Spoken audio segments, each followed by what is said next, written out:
The Dance of Dragons, a true telling by Grand Maester Munkin, being a history of the war of Targaryen succession between the Princess Rhaenyra and Aegon, second of his name, that nearly destroyed the realm. The Dance of the Dragons. A stupid name for a Targaryen civil war where my ancestors danced away my birthright. Before the war, House Targaryen counted 18 dragons. By the end, we had 2, and nearly as few Targaryens. We would never be as powerful or as feared again. The dance began, as many dances do, with an old man and a young girl. The queen had failed to produce a son for her king, so he anointed his daughter, the Princess Rhaenyra, as his heir. But years later, the king remarried, and his new wife, Queen Alicent of House Hightower, gave him a son. Feeble and foolish, the old king refused to change the succession. He didn't even see how his court had split into 2 rival camps of blacks and greens, after the dresses that the princess and the queen had worn to some tourney. One night, a servant found the old king had died in his sleep, and ran to inform Queen Alicent. Protocol dictated that the bells would be rung and a raven sent to Dragonstone to summon the heir, Princess Rhaenyra, for her coronation. But Alicent had other plans. Once she saw her dead husband's body, she sealed the room and had the servant thrown into the black cells to ensure his silence. At the hour of the owl, the Lord Commander of the Kingsguard, Sir Criston Cole, summoned the small council to inform them of the king's death. Sir Otto Hightower, the Hand of the King and father to Queen Alicent, demanded that the succession be settled immediately. The decrepit old men of the small council were confused. The succession was settled in their minds. The old king had forced the lords of Westeros to swear fealty to Princess Rhaenyra as his heir. But Sir Criston Cole rightly pointed out that a son comes before a daughter. The council argued until dawn, when the Master of Coin finally stood up and declared he would have no part of treason. Sir Criston Cole, wisely, opened his throat with a dagger, ending the debate. None were more surprised to hear of Prince Aegon's succession than Prince Aegon himself. At first, the fool rejected the crown, but his mother pointed out that his sister Rhaenyra would return such loyalty by taking his head. As the old king's true-born son, he'd always be a threat. Aegon relented. He was crowned in the Dragon Pit, and his wife and sister Helaena became queen. His brother Aemond flew off to win over the few great lords whose support Aegon didn't already have. The banner of the Gold Dragon flew over King's Landing and the Red Keep as Aegon, second of his name, ascended the Iron Throne. He would not sit it long. When ravens carried the news of Aegon's coronation to Dragonstone, Princess Rhaenyra summoned her own Black Council. With her was her uncle and husband, Daemon Targaryen, considered by many to be the most dangerous man in Westeros. Few lords supported her, but the greatest of these was Corlys Velaryon, who controlled the largest fleet in the realm, and his Targaryen wife, Rhaenys, the old king's sister. Then there were her 5 sons, although none grown to manhood. A pitiful assembly, really. Combined, they couldn't match the power of House Hightower alone. But Rhaenyra had dragons. She, Daemon, and Rhaenys rode huge and formidable beasts, and 3 of her 5 sons were riders as well. Dragonstone also housed 6 more dragons without riders. Against this, King Aegon had only 4 dragons of his own. Dragons can burn a city, but only armies can take and hold it. If she was to prevail, Rhaenyra desperately needed the support of the few great houses not already sworn to Aegon. Her eldest son, Jaehaerys, flew to the Vale in the north. Her middle son, Lucerys, flew to the Stormlands. Rhaenyra hoped that the war would begin and, if the gods were good, end with diplomacy. As always, they weren't. Little Prince Lucerys must have wet himself when he entered Storm's End and found King Aegon's younger brother Aemond already with Lord Baratheon. Aemond was fearsome even before he lost his eye and set a sapphire in its stead. But the princeling pleaded his mother's case. Finally, Lord Baratheon made his decision. Go home, pup, and tell the bitch your mother that the Lord of Storm's End is not a dog she can whistle up.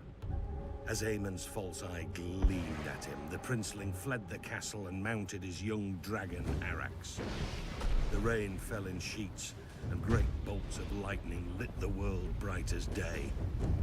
Arrax was struggling to stay aloft in the gale, when a roar shook the very foundations of Storm's End. Aemond rose through the clouds, and below him, the monstrous Vhagar. Vhagar was 5 times the size of Arrax, and the hardened survivor of 100 battles. Vhagar caught him above Shipbreaker Bay. Watchers on the castle walls saw distant blasts of flame, and heard a shriek drown out the thunder. Prince Lucerys fell, broken, to be swallowed by the waves. With his death, the War of Ravens came to an end, and the War of Fire and Blood began. When Rhaenyra heard of her son's death, she collapsed. She considered ending the war right then, until a raven arrived from her husband, Daemon. Her son would be avenged. Whispers slithered through the taverns and back alleys of Flea Bottom. 2 men were found. One was a former gold cloak, the other, a rat catcher in the Red Keep who knew all its secrets. History remembers them only as blood and cheese.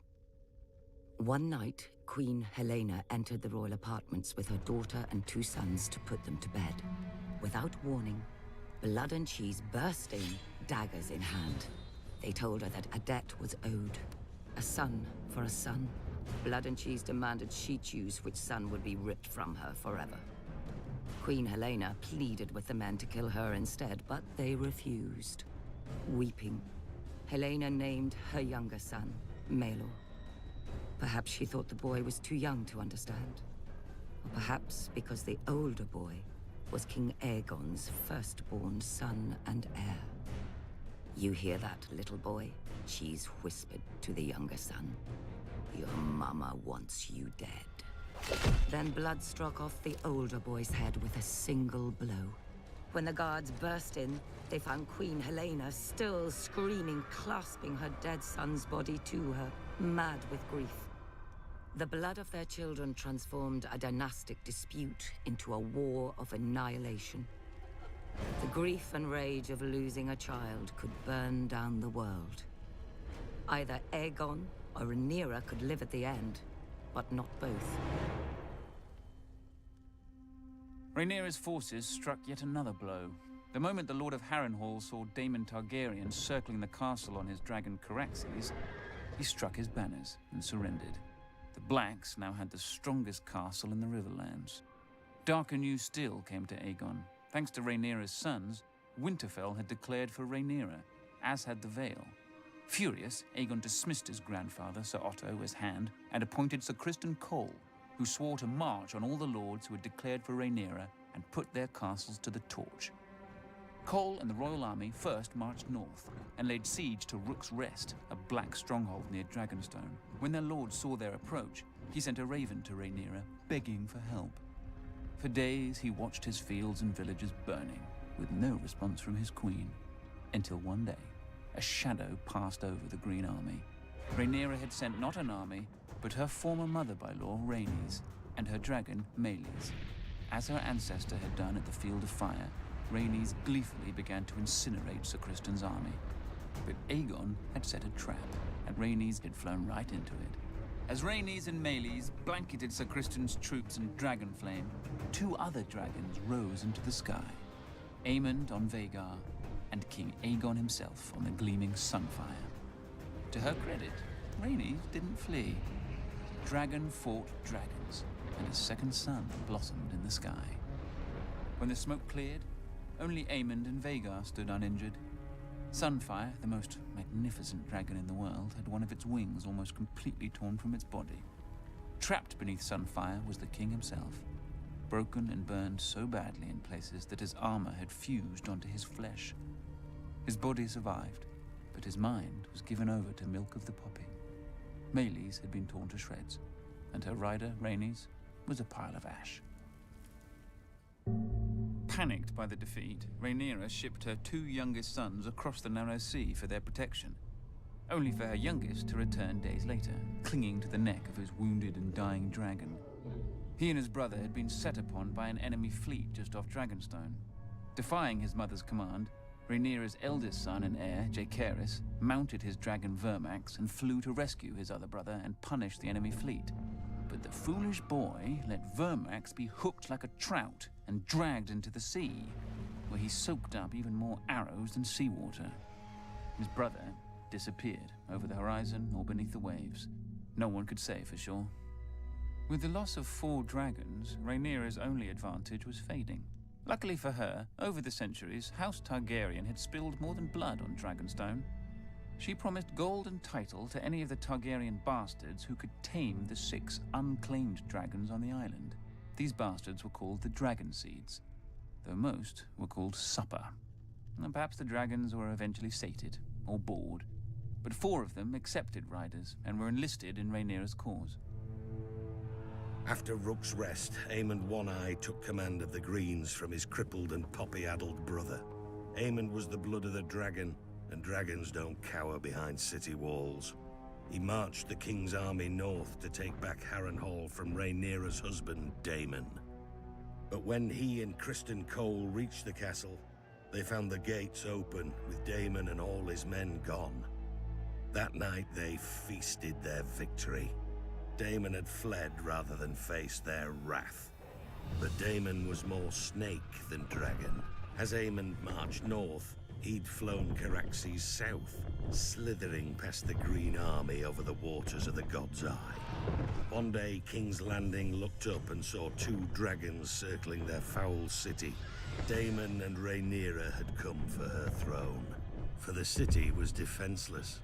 Aemond had taken the king's army from the city, and worse, he'd taken his dragon, Vhagar. Seeing that resistance was hopeless, the small council surrendered the city, the Queen Mother Alicent, and the broken Queen Helena. But not King Aegon. Somehow, despite his wounds and delirium, he had vanished from the city. And so Queen Rhaenyra climbed the steps and seated herself on the Iron Throne. Legend has it that as she left the hall later, blood trickled down her legs and hands, proving the Iron Throne had spurned her. Nonsense. It's a chair made of steel blades. Rhaenyra had wanted it all her life and had sacrificed 2 sons for it. She likely gripped the damn thing too tight. When Aemond realized that his arrogance had cost him the capital, he mounted Vhagar in a black rage and rained fire onto every village and castle he suspected of disloyalty. Abandoned by Aemond, Sir Criston marched the royal army back to King's Landing, intent on recapturing the city himself. Instead, he was trapped and cut to pieces by the Riverlords, who had sworn to support Rhaenyra's claim. When a new army of Green Loyalists marched up from the Reach and laid siege to the city of Tumbleton, Rhaenyra sent 2 of her Dragon Seeds to lay waste to them. Instead, the Dragon Seeds proved their bastard nature and betrayed her. They burned the city, and all the Black forces garrisoned within. Lucky for her, they didn't turn towards King's Landing, but hoard and drank in the ruins with the Greens, who were victorious and somewhat confused. Rhaenyra now mistrusted all the Dragon Seeds, including the girl who rode with her husband Daemon, hunting Aemond in the Riverlands. She ordered the girl's head be sent to her, but there was a complication.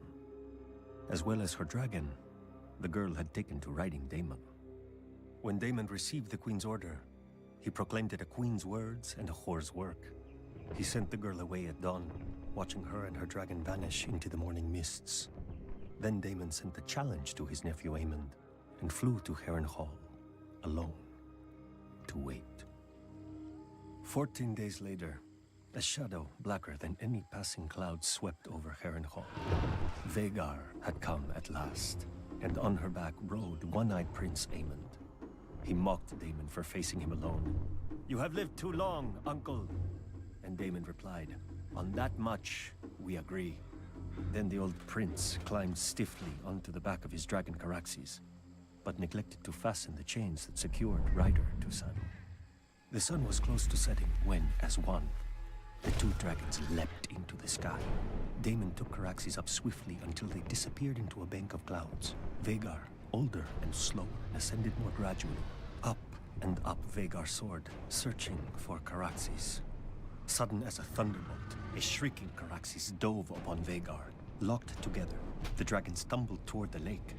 Caraxes' jaws closed about Vhagar's neck, but Vhagar raked open Caraxes' belly, and her teeth ripped off a wing.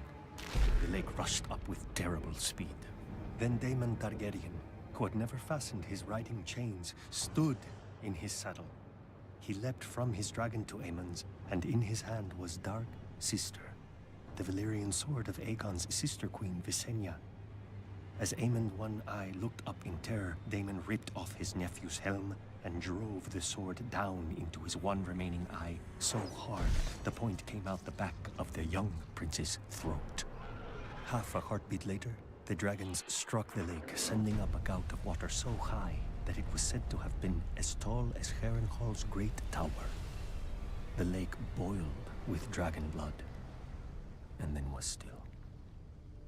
Daemon Targaryen was 49 at his death. Prince Aemon had only turned 20. Vhagar, the greatest of the Targaryen dragons, had counted 181 years. Thus passed the last living creature from the days of Aegon's conquest. Back in King's Landing, Queen Rhaenyra didn't have much time to grieve for her stupid husband. The mad former queen, Helaena, flung herself from a balcony to be impaled upon the iron spikes lining the moat of Maegor's holdfast. That night, the city rose in riot against Rhaenyra, demanding justice for Queen Helaena and her murdered son, among other foolish peasant fantasies. In the midst of this chaos, a one-handed fool called the Shepherd began to rant against dragons. Not just the ones of the enemy, but all dragons everywhere. As he pointed to the dragon pit above on the hill, he shouted, "There the demons dwell, this is their city. If you would make it yours, first you must destroy them." The cry went up from 10,000 throats. "Kill them!" There were 4 dragons housed within the dragon pit that night. By the time the first of the attackers came pouring in, all 4 were roused, awake, and angry. Nobody knows how many men and women died that night. Who cares? They all should have. Trapped within the pit, the dragons could not fly. Instead, they fought with horns, claws, teeth, and fire. For every man who died, 10 more appeared, shouting that the dragons must die. One by one, they did. Finally, the last remaining dragon broke her chains, spread her wings, and flew straight up at the Great Dome, trying to flee. Already weakened by dragon flame, the dome cracked under the force of impact, and then tumbled down, crushing dragon slayers and herself. High atop the Red Keep, Queen Rhaenyra clutched her 2 remaining sons to her as she watched the end of her family's might, too afraid of the peasants to defend her dragons. At least her older son, Joffrey, had a man's spine. He stole his mother's dragon, Syrax, and tried to fly it to the dragon pit to save his birthright. But the stupid beast didn't understand, and twisted beneath him, fighting to be free of the little boy. Until it was. A queen is still a woman, with all the weakness of that sex. Weeping for her lost son more than her dragons, Rhaenyra abandoned the Iron Throne and sold her crown to buy passage for her and her last son back to Dragonstone. Rhaenyra hoped to hatch more dragons from the eggs in the castle. But when she landed, the welcoming party slew her guards and marched her and her son at spear point to the castle to face a dead man and a dying dragon. "Sister!" King Aegon, second of his name, called out to Rhaenyra. Rook's Rest had left Aegon bent and twisted, his once handsome face puffy from milk of the poppy, with burn scars covering half his body. Rhaenyra, ever defiant, told her dear brother that she'd hoped he was dead. "After you," Aegon answered. Then, Sunfire bathed her in a blast of flame and devoured her in 6 bites while her son watched, leaving the 7th and final bite her lower leg for the stranger. Rhaenyra was dead, and King Aegon sat the Iron Throne again. But only for half a year. He was poisoned by his own men, and replaced with the very boy who had watched his mother devoured. When Rhaenyra's last son wed Aegon's only daughter, the Dance of Dragons officially ended. Ashen burned men, all that was left of the Riverlands. Two scared children spouting oaths they didn't understand, all that was left of the mighty House Targaryen. Ancient skulls and hatchlings that grew no bigger than cats, all that was left of the dragons.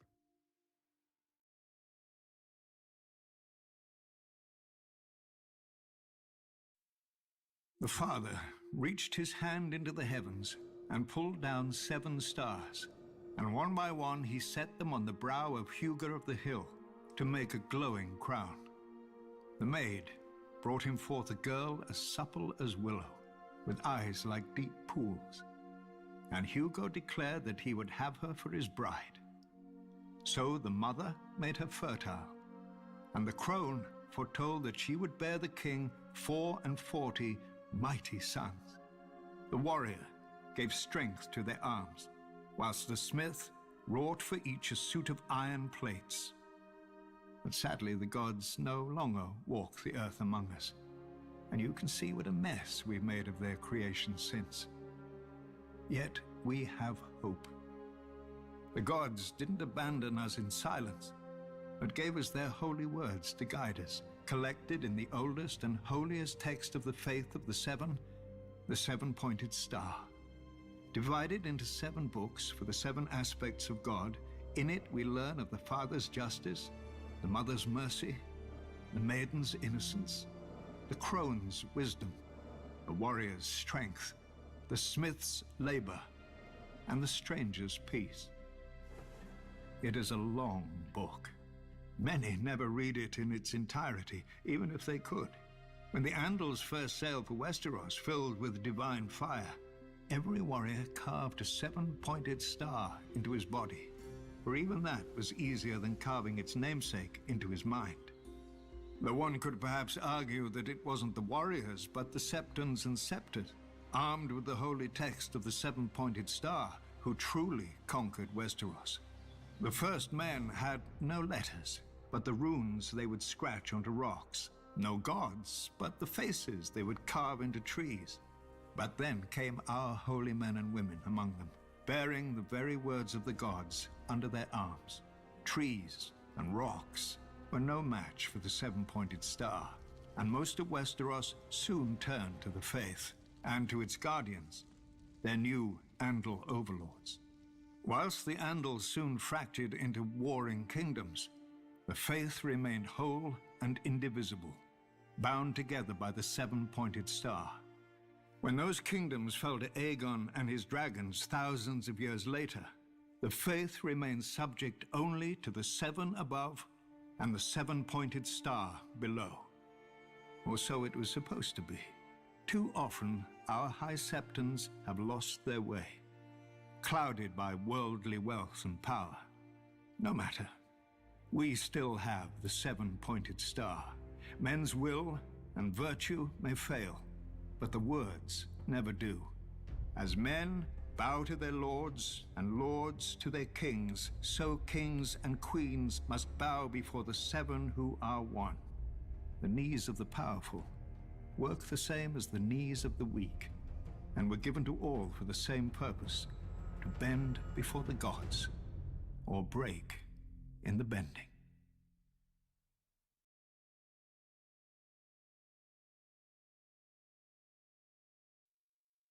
Today, men know the 7 as statues in the septs, but in the old days, the gods themselves walked among men. They crowned Hugo of the Hill, the first king of the Andal people, and promised him that his descendants would rule great kingdoms in a foreign continent. When the time came, the Andals carved the 7-pointed star upon their bodies and set sail for the strange land across the narrow sea, Westeros. Whilst Andal warriors battled the first men for kingdoms, Andal Septons battled for souls, and were received just as courteously. We don't know how many bold and pious men lost their lives, but adversity bred strength. Our purest and most righteous believers took up the sword to defend and preserve the faith from its enemies. so was born the Order of the Faith Militant. When Aegon the Conqueror landed in Westeros, the High Septon locked himself in a sept for 7 days and 7 nights. Finally, the crone lifted her golden lamp and showed him the path ahead. The High Septon himself would anoint and crown Aegon as Lord of the 7 Kingdoms, and the Faith Militant rallied behind Aegon in governing his newly united land. Yet Aegon and his sisters never wholly accepted the faith. The High Septon had conceded Aegon's marriages to his sisters as a relic of his Valyrian heritage, which would soon fade. But when Aegon's heir wed his daughter to his son, the faith could brook such abomination no longer. The High Septon led the denunciation of the Targaryens, and all over Westeros the Faith Militant took up their swords against the dynasty and its supporters. The Faith Militant set upon and punished the Septon who had performed the ceremony.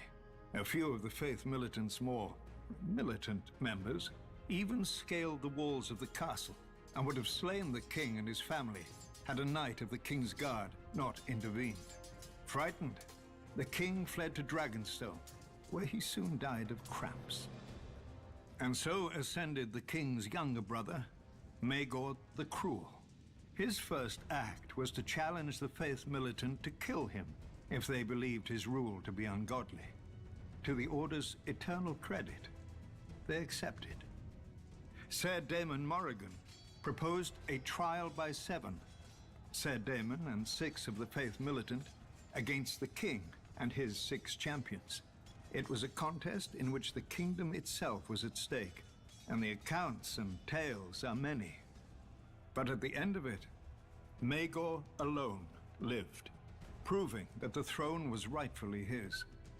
He mounted the Black Dragon, Balerion, and burnt down the Sept in King's Landing, while the Faith Militant were inside at morning prayers. The screams of the burning and dying men were said to echo throughout the city. Though Maegor had won the trial by 7, he demanded the complete destruction of the Faith Militant and the faith itself, if necessary. He made war upon the Order wherever he found it. Yet the Faith Militant would not surrender, raising armies of their own and turning Maegor's own lords against him. The Father's justice may not always be swift, but it is certain. One morning, Maegor was found dead on the Iron Throne. No one knows how. Maegor's cruelty died with him. His successor saw the wisdom of a united crown and faith, and his hand reached an accord with the High Septon. As long as the Iron Throne defended the faith would put aside its own swords and its condemnation of the Targaryens. Perhaps the High Septon felt he had no course but compromise. Outlawed and hunted for years, the Faith Militant was but a shadow of its former self. Without its own guardians, the faith would have to rely on corrupt, worldly kings and their corrupt, worldly courts. For thousands of years, the Faith Militant had stood watch over the faith. And then, its sun set. Now, after years of war and destruction, of abomination and blasphemy, none can argue that we have been walking through darkness. Perhaps the time has come when the sun must rise again.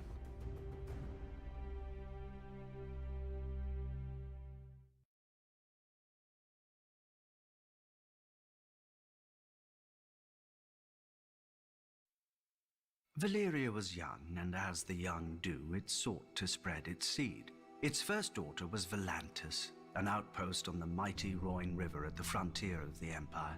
There the Dragon Lords raised the famous Black Walls, seamless fused dragonstone 200 feet tall, and so thick that 6 four-horse chariots can race along the battlements side by side, as they do each year to celebrate the founding of the city. To this day, only those who can trace their ancestry back to old Valyria are allowed to dwell within the Black Walls. None are even permitted to set foot inside without an express invitation of a scion of the old blood, meaning, of course, the ancient and noble blood of foot soldiers. For the city's first 100 years, its only inhabitants were its garrison. But where soldiers go, vice follows. Taverns and brothels began to sprout up outside the Black Walls, and merchant ships began to call as well, bearing the favored trade of the summer sea, slaves. The East Bank filled with homes, shops, and society, and so the taverns and brothels moved to the West Bank, where foreigners, sellswords, and pirates erected their own shadow city of fornication, drunkenness, and murder. In time, the West Bank became such a cesspit of crime and depravity that the Volantines had no choice but to send their slave soldiers across the Rhoyne to restore order and some semblance of decency. Like all such missions, they succeeded, they left, then they failed. When the Volantines grew weary of shipping their soldiers across the Rhoyne every year, they built the famous Long Bridge of Volantis, strong enough to support the weight of 1,000 elephants and many more soldiers. The Long Bridge of Volantis stands today as the longest bridge in all the known world. The Volantine rulers intended the bridge to spread the civilization of the East Bank to the west. Instead, the depravity of the West Bank spread east. Shops, temples, taverns, inns, and brothels line the bridge, most 3 or 4 stories tall, with each floor overhanging the one beneath it.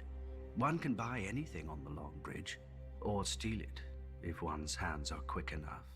But if they're not... Though at least half the decor committed no greater crime than displeasing a master, for in Volantis there are 5 slaves for every free man, a proportion matched only by the cities of Slavers Bay.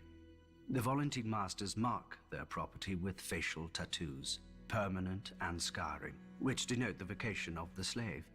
Slave soldiers wear green tiger stripes upon their faces. Slave whores are marked by tears beneath one eye.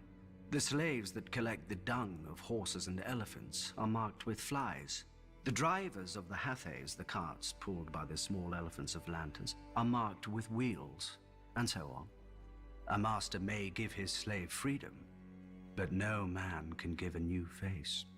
Is it any wonder, then, that the slaves and freed men have turned in such great numbers to the priests who preach of a cleansing fire? The Temple of the Lord of Light in Volantis is said to be the greatest in all the world, larger even than the great sept of Baelor. All who serve within this mighty temple are slaves, bought as children and trained to become priests, temple prostitutes, or warriors. And one could argue its adherents outside the temple are slaves as well, in mind, if not in body. Magic frees nobody, except its practitioner, to do what he will with those who can't, just as the Black Walls free the old blood to see what they will. Without those, they don't. But one must wonder how much longer such freedoms will endure, when across Essos, one hears the sound of chains breaking, of slaves rising, of dragons roaring. Volantis may call itself the first daughter of Valyria, but it is not the last.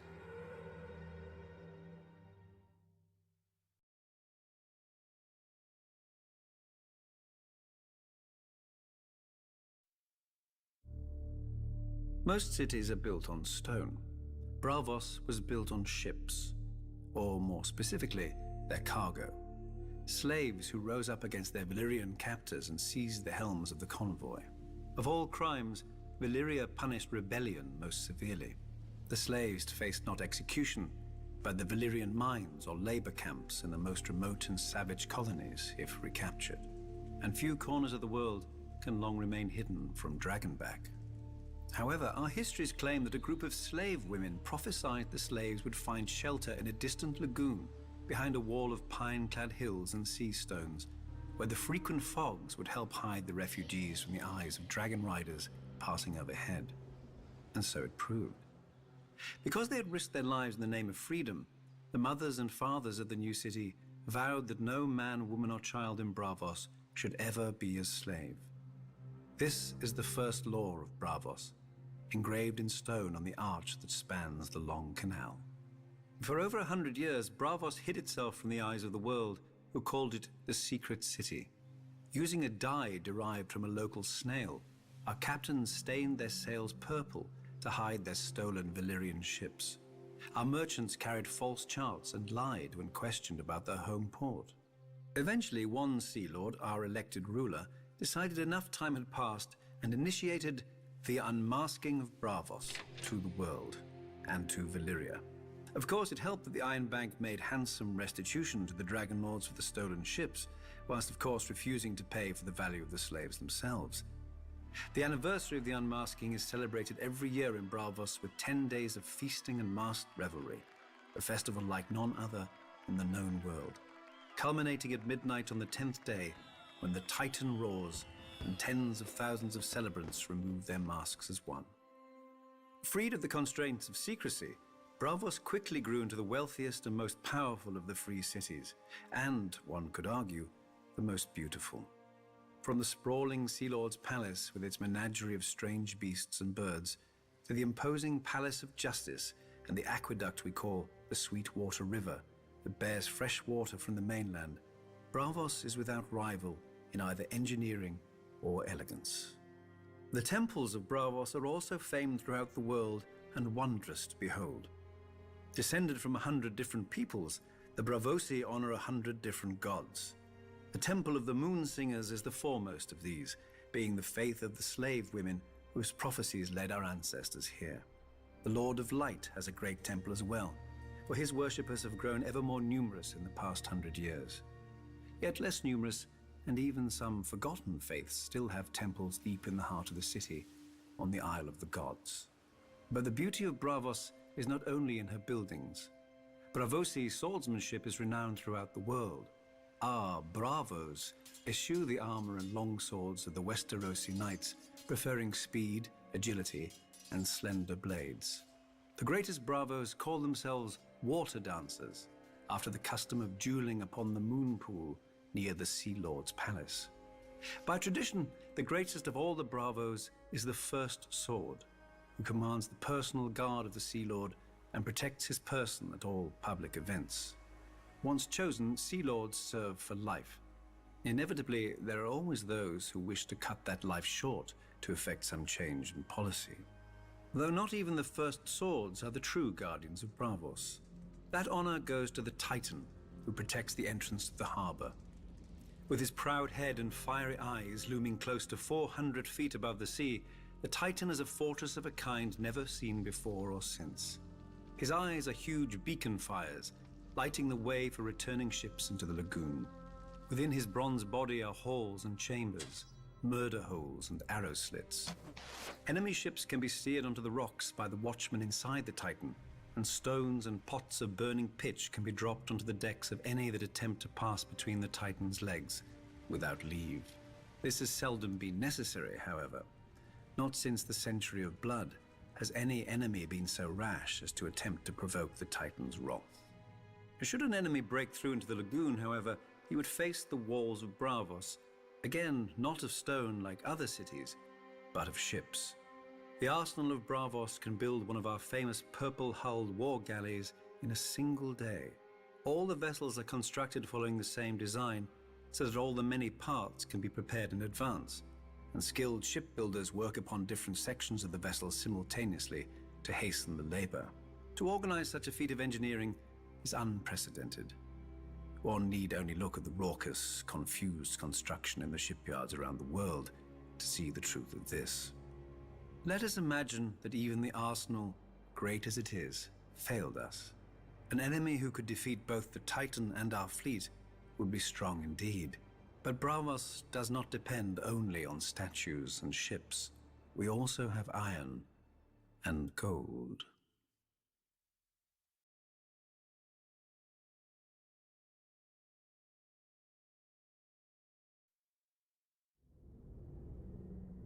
Who are the Faceless Men? It depends on who is asking. To a penitent, they may be relief. To a victim, they may be vengeance. To a lord, they may be an incredible expense. And to the Iron Bank, they may be just another asset. Nobody but the Faceless Men know their origin, though the order is rumored to predate the founding of Braavos. We know only that they reside in, or are somehow aligned with, the House of Black and White, that odd and lonely building where few who enter ever leave. Some whisper that those werewood doors open not on a house, but onto the world of the dead, from whence the faceless men rise when summoned. We can dismiss such foolishness as we do the fishwives who spread it. The House of Black and White is merely a temple, consecrated to the many-faced god, and filled with statuary of his many faces. The old gods of Westeros, the Lord of Light, the Black Goat, the Lion of Night, the Weeping Lady, the Stranger. Perhaps now you understand what is worshipped here, and along with them, other gods whom none alive now recognize, brought here long ago by sailors who never came again. Unlike the priests of other religions, the servants here preach no sermons and perform no ceremonies. As far as one can see, silence and solitude form the whole of their worship, as well as collecting the occasional devotee. If one wants to engage a faceless man, one visits the House of Black and White and pays the price. As for what that may be, those who have paid it rarely speak of it. For make no mistake, from the moment the faceless men accept your offer, the man you named is dead, though he doesn't know it. Perhaps not that day, perhaps not that year, but soon, and inevitably. Many would say you are as much his murderer as if you'd swung the axe yourself, just as many would say that's the point.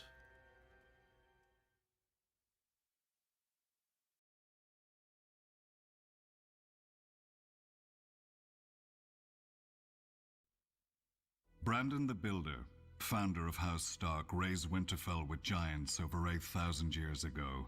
Or so nursemaids tell all the children of the North. The children nod, wide-eyed, unaware of the lesson forced on them, that if even giants obeyed a Stark, so too should they. But like every other castle, Winterfell was built in pieces over thousands of years. The first men settled there because of the hot springs that bubbled through the ground. The water and the heat helped them survive the northern winters, and they built defenses to keep it for themselves.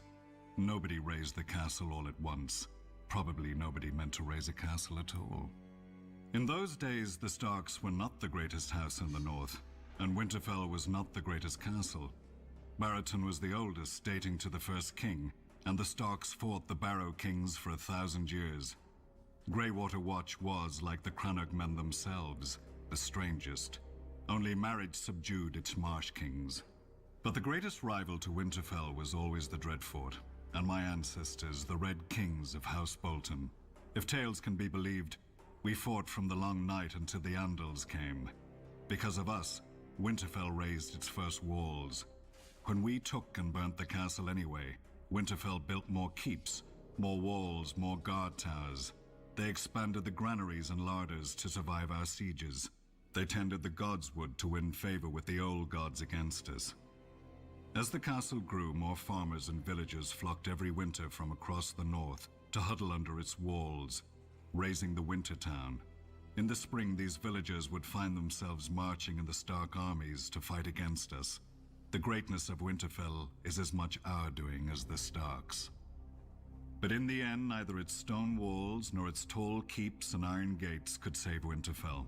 At its height, it could have lasted a year under heavy siege, but a handful of Ironborn seized it in the night, while its lord, the king in the north, was playing in the south. My dagger ended his reign, and now House Bolton holds the castle of our ancient enemies. The direwolf no longer flies from the battlements above me, nor guards the doors and cornices of Winterfell against me. Below me, miles of long-dead Starks fade into darkness and obscurity, until even their faces are lost.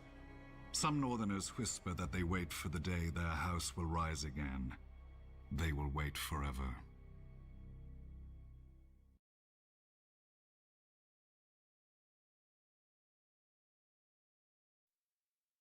Each brother of the Night's Watch swears a sacred oath to protect the realms of men. That doesn't mean pissing about, waiting for the cold to finally put an end to you. It means bleeding. It means fighting. It means going beyond the wall and hunting down those who mean harm to the realm. So how do you get 1,000 rapists and thieves to fight together, to bleed together? That's the burden of the Lord Commander. He keeps the builders building, the rangers ranging, and the stewards stewarding, or else it all falls apart. Each Lord Commander is chosen from and by his fellow brothers, and he serves for life. A long time ago, you may have had men from Queen's Gate and Long Barrow and the other 16 castles of the Wall come to Castle Black for an election.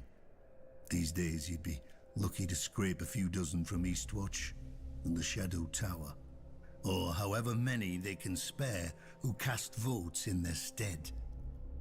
All the same, the brothers are allowed to name whomever they think worthy of the title.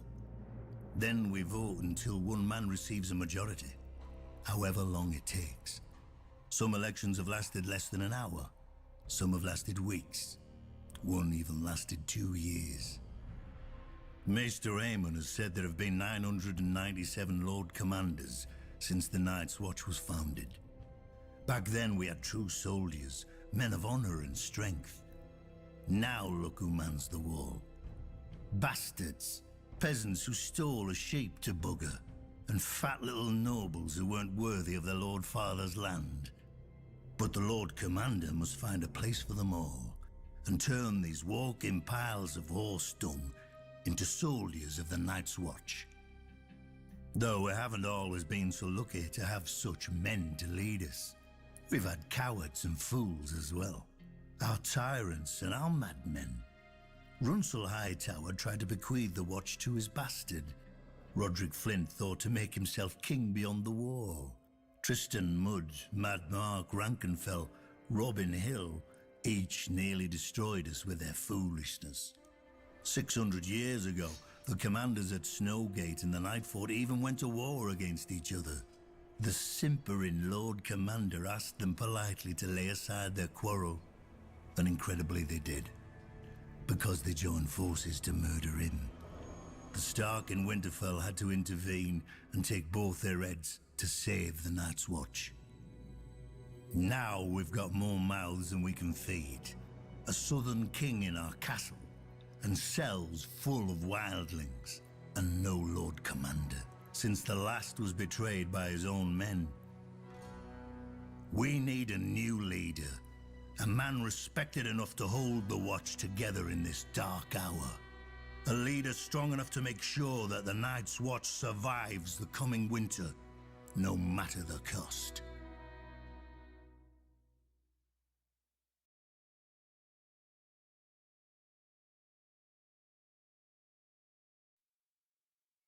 Barristan the Bold, they call me to my face. I know what they say behind my back. Barristan the Old. And it's true. I am old, with hair as white as all the winters I've seen. The older a man grows, the less sleep he needs. These days I barely sleep at all. When darkness falls over this strange city, I find myself visited by the faces of the kings I have served, the faces of those I swore to protect, the faces of those I failed. All I ever wanted was to live a life of honor, defending a king worthy of service. During the War of the Ninepenny Kings, I sought out Malus the Monstrous, last of the Blackfire pretenders who had started this whole war. Malus believed that his Targaryen blood gave him a claim to the Iron Throne. I made sure his blood claimed nothing more than the dirt around his corpse. To show his gratitude, the king elevated me to his king's guard. It was the proudest moment of my life. But that king died, and I wasn't with him. Not that I could have saved him if I had been, but still, I vowed to do better with his son, the young Prince Aerys. For 20 years, his reign was peaceful and prosperous. Aerys was well loved by his subjects and respected by his lords. But as years went on, Aerys' temper soured. He became obsessed with dragons and fire, and the swords of the King's Guard couldn't defend him from the enemies he saw lurking in every shadow. My king went mad. But there was hope. His son and heir. Prince Rhaegar was everything a kingdom could hope for in a ruler. He was strong but gentle, wise and cautious, and a good friend. No matter the wounds Ares dug into the realm, we had faith that his son would sew it back together again when he ascended the throne. Then came Lord Went's tourney at Harrenhal, the largest ever in Westeros. I unhorsed every man against me until only Prince Rhaegar remained. We each set our feet in our saddles and lowered our lances and charged. And I fell. Muddy and bruised, I then watched Rhaegar present Lyanna Stark with the victor's crown of roses, though she was betrothed to Robert Baratheon, and Rhaegar himself was married to Elia Martell. We all know what happened after. If I'd been a bit quicker with my lance, if I'd chosen a faster horse, perhaps I could have spared the kingdom from the destruction that came after. Or if I'd thought to warn Brandon Stark against his rashness. He came to King's Landing himself, demanding Rhaegar return his sister. Poor fool. If he'd only known the depth of Aerys' madness, he wouldn't have dared provoke him. Aerys ordered Brandon imprisoned, and I could do nothing but obey. When Brandon's father, Lord Rickard Stark, came to King's Landing to beg for his son, Aerys burned him alive, and I could do nothing but watch. I had sworn a vow to a mad king, and was honor-bound to obey him, even at the cost of my soul. Ravens soon arrived with dark news for the king. The Vale was in open revolt. Demanding Lyanna Stark's return, Robert Baratheon was smashing any army that dared face him.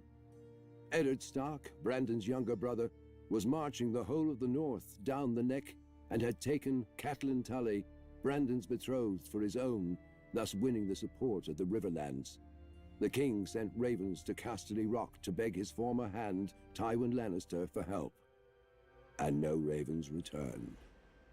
A plan was devised. Prince Rhaegar would personally lead the royal forces, now reinforced with 10,000 Dornishmen, north to face Robert. Of the King's Guard, Lewin Martell and I would ride with the prince. Before we left, the prince confided in me that when he returned from this battle, there would be a great many changes in court. Despite my vows to the king, I confess I was excited. On the march to face Robert's army, we were sure we'd win. We had superior numbers, and we had Prince Rhaegar. His presence lifted the spirits of our men, and he looked every inch the king he was destined to become. But at the Trident, the gods played a cruel joke. Robert proved the Baratheon words as his army smashed through our lines. Lewin Martell was killed. I fell in combat, badly wounded, and could do nothing but watch as Robert's warhammer ended Rhaegar's glorious reign before it began, and the kingdom that would never be washed away down the Trident with his lifeblood. But Robert spared me, insisting his personal maester tend to my wounds, out of respect. But respect for what? A king's guard shouldn't survive one king, let alone two, and one who should have been. I swore an oath to House Targaryen, and I failed them. All that's left of their fire is a single ember halfway across the world, surrounded by darkness. If the gods were good, I would still be young in the fullness of strength. But whatever the cost, I will not let this ember go out. This time, I will not fail.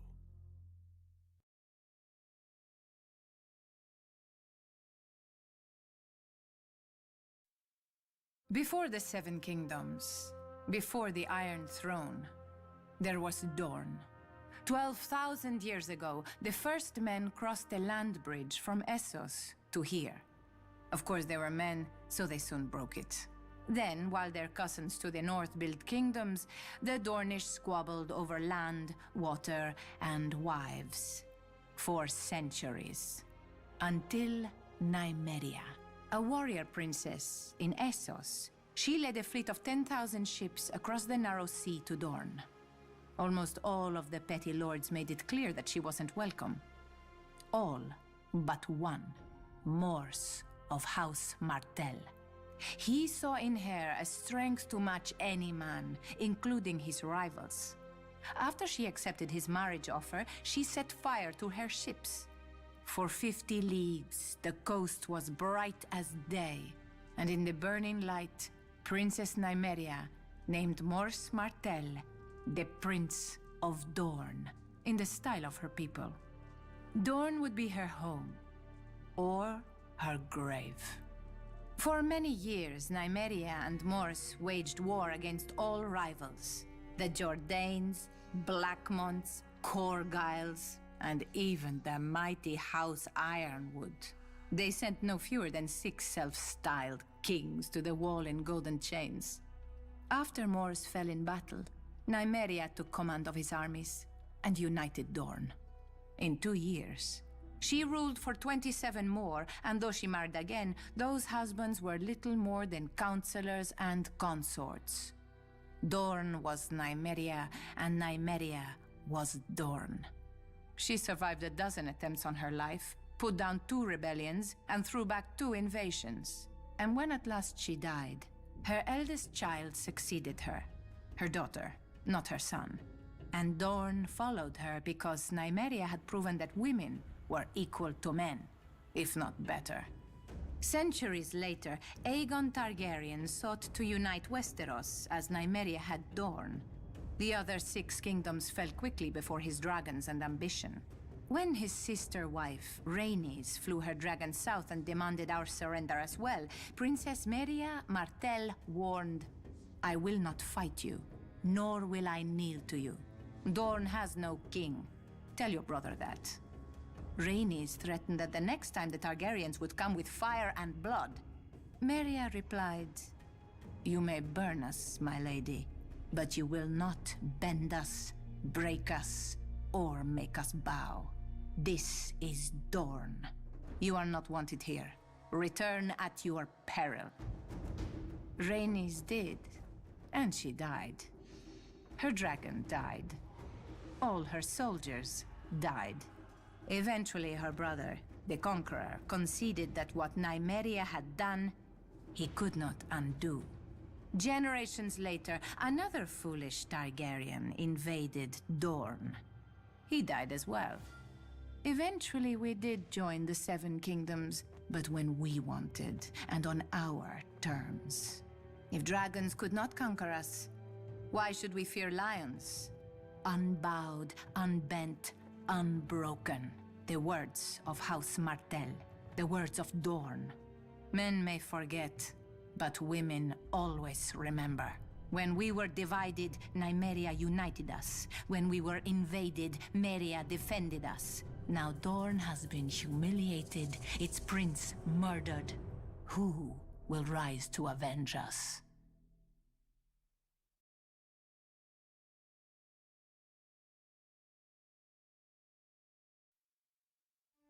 People love blood, when it's not their own.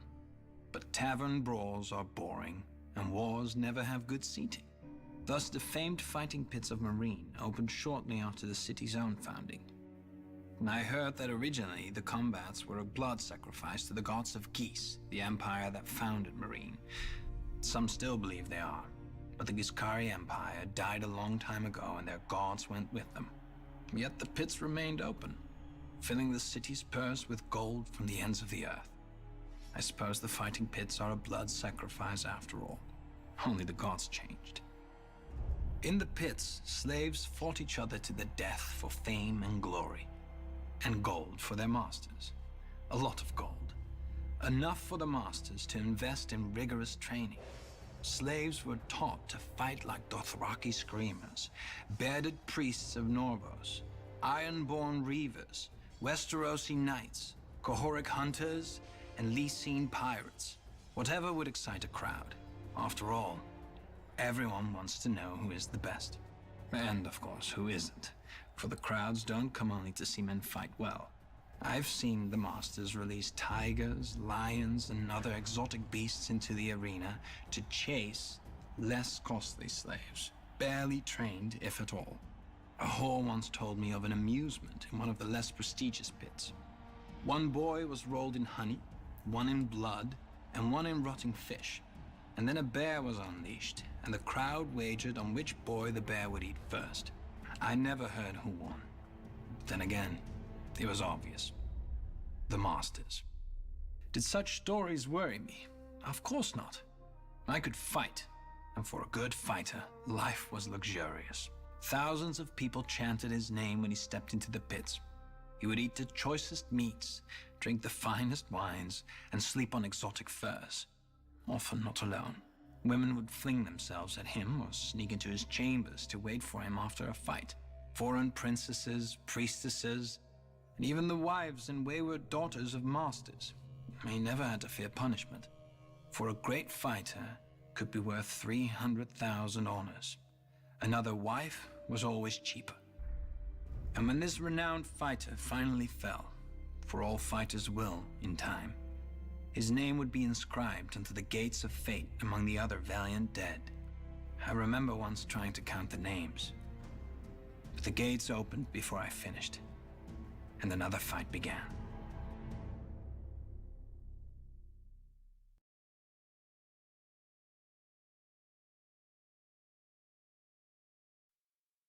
Westeros has mighty rivers, but none of them compare to the Rhoyne. It is said that there is no stream or puddle in western Essos but drains to Mother Rhoyne. No doubt an exaggeration. Until one sees the river, at its widest, a man in the center can't see a shore to either side. The greatest of Mother Rhoyne's children were the Rhoyne, a civilization as ancient and grand as old Guise. Fishers, traders, scholars, workers of wood, stone and metal. The Rhoyne raised their elegant cities from the headwaters of the Rhoyne down to her mouth, each lovelier than the last. For many centuries, the Rhoyne lived in relative peace. When invaders swept down from the hills, the Rhoyne, women and men, would don silver-scaled armor, fish-head helms, tall spears, and turtle-shell shields. If the enemy did not laugh themselves away, it was said that Mother Rhoyne would whisper the enemy's secrets to her children, and the Rhoynish wizards could raise watery walls to drown their foes. Whatever magic the Rhoyne may have had, it wasn't enough. When Valyrian colonists first arrived, the Rhoyne embraced them, for all men were welcome to share the bounty of Mother Rhoyne. Perhaps a water people should have been more cautious of strangers who exalted fire and blood. Legend has it that one day the Valyrians netted and butchered one of the giant turtles the Rhoyne held sacred. As a result, thousands were killed or enslaved. Cities and towns were burned, drowned, and rebuilt. In these wars, the Valyrians emerged as victorious more often than not. The princes of the Rhoynish cities, fiercely proud of their independence, fought alone, whilst the Valyrian colonies aided one another. Eventually, the Rhoynish princes ceased their squabbling and united behind Prince Garin, who led the largest army Essos had ever seen, against 100,000 Valyrian colonists, 100 war elephants, and 3 dragon lords. Thousands burned, but thousands more sheltered in the shallows of the river, whilst the Rhoynish wizards raised enormous water spouts against the foe's dragons. Rhoynish archers brought down 2 of the dragons, whilst the 3rd fled, wounded. And thereafter, the Rhoyne named Garin the Great. But Mother Valyria proved just as caring as Mother Rhoyne. When Garin the Great marched his army against Volantis, 300 Valyrian dragons descended from the sky. Tens of thousands burned whilst others rushed into the river, but the fires burned so hot that the water boiled and turned to steam. Garin the Great was captured alive and made to watch as Valyrians butchered every last man, so many that their blood turned the great harbor of Volantis red as far as the eye could see.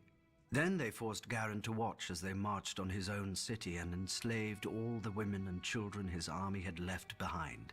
The singers claim that Prince Garin called out Mother Rhoyne to curse the Valyrians, and she in turn flooded the city with foul waters and a damp fog that caused the skin of the Valyrians to harden and crack, and thus was born Greyscale.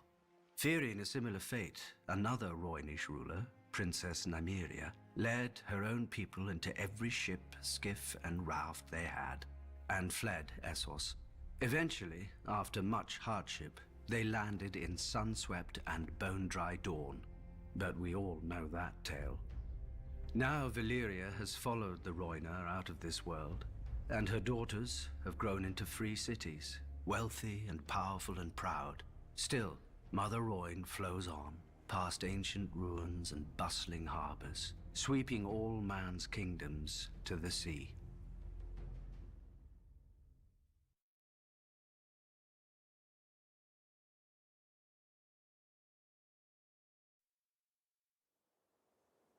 A young man walks beside a girl across a flowered field.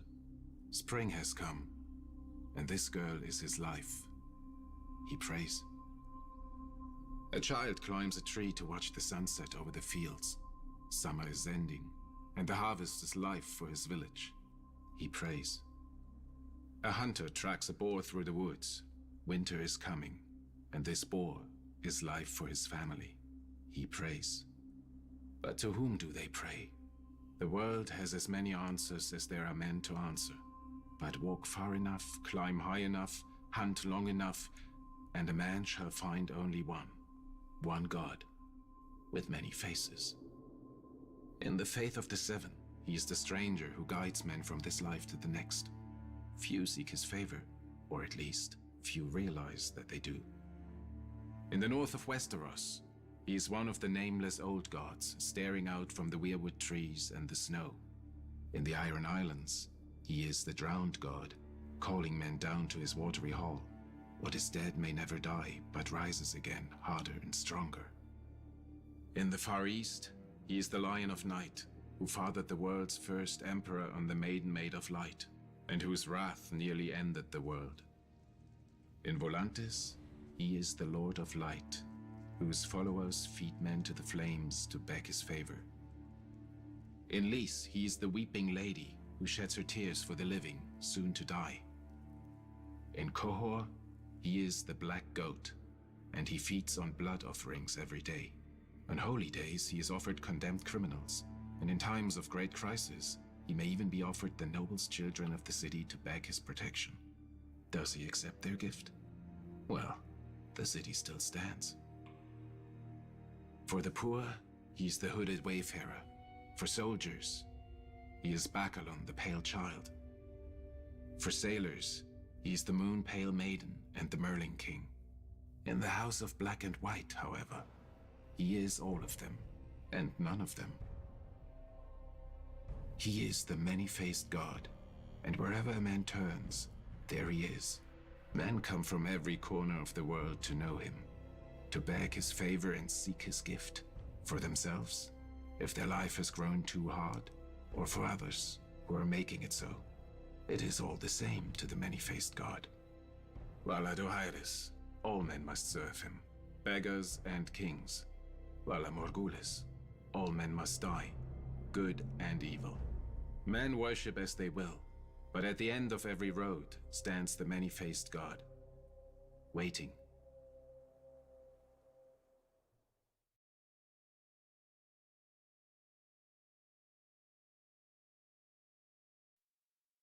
Few afflictions are more feared than Greyscale, and far past the point of reason. A legend calls it Prince Garin's curse, after an ancient eastern prince whom the Valyrians hung in a cage and forced to watch the immolation of his city and people. As his city burned under dragon flame, this prince called on his god for vengeance, and a thick fog of foul humors rose from the Rhoyne to smother the Valyrians with Greyscale. But if diseases could be called down by the vengeful, we'd have no health in the world. More likely the disease predates the Valyrians entirely, confined to some remote region of Essos, and only spread throughout the world once the Valyrians linked the continent with roads and dragons. The disease begins as a rash. The afflicted flesh stiffens, calcifies, and cracks, and assumes the disease's nominal hue. Victims are graciously spared pain, as the disease dulls sensation in the infected limbs. But the disease is insidious, and slowly it creeps over the skin and into the organs. Once the infection reaches the brain, feral madness replaces humanity, and the transformation to a stone man is complete. There is no consensus on treatment. Some maesters advocate mustard poultices, vinegar rinses, and scalding hot baths. Others claim only 3 cures: axe, sword, and cleaver. Hacking off afflicted parts does sometimes stop the spread of the disease, but not always. Many a man has sacrificed an arm or foot only to find the other going grey. Those who have been miraculously cured of Greyscale are few, and usually were subjected to so many treatments that isolating the responsible cure is impossible. Besides, few maesters, priests, or healers have the courage for such experiments as would prove a cure. Greyscale is highly contagious, being known to spread from even the slightest contact with an infected person. Hence the current occupation of Ellaria by the Stone Men, exiled from their homelands at the first sign of the disease. What they do there, with their final months or even years, for Greyscale is a slow killer. No one knows. No one wants to find out.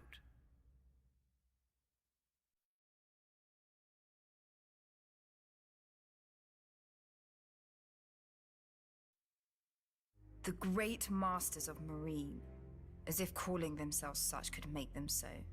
Thousands of years ago, during the height of the Giscari Empire, Meereen was second only to Old Guise in wealth and glory.